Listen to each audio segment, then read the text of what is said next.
আসসালামু আলাইকুম। বিসমিল্লাহির রহমানির রহিম। শ্রম আইন নিয়ে আলোচনা করার জন্য আরো একটি পর্ব নিয়ে আপনাদের মাঝে উপস্থিত হলাম। আমি হুসাইন আহমেদ আকাশ, সাধারণ সম্পাদক, বাংলাদেশ প্রগতিশীল নির্মাণ শ্রমিক ফেডারেশন। আশা করি সকলে ভালো আছেন।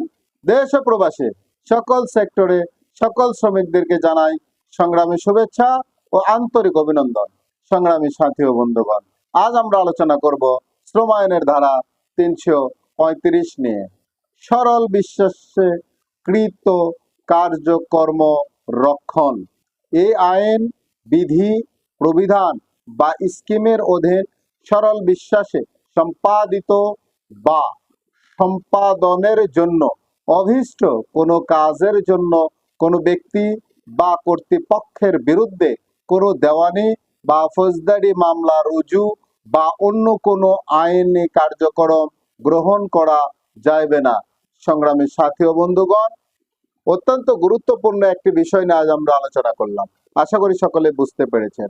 দেশের প্রচলিত আইনের প্রতি শ্রদ্ধাশীল হয়ে এদেশের সকল শ্রমিক এবং মালিকগণকে শ্রম আইন মেনে চলার অনুরোধ রেখে সকলে সুস্বাস্থ্য দীর্ঘায়ু কামনা করে আমার নিজের জন্য দোয়া চেয়ে নিয়ে আজকের পর্ব এখানে শেষ করছি। আসসালামু আলাইকুম। আল্লাহ হাফেজ।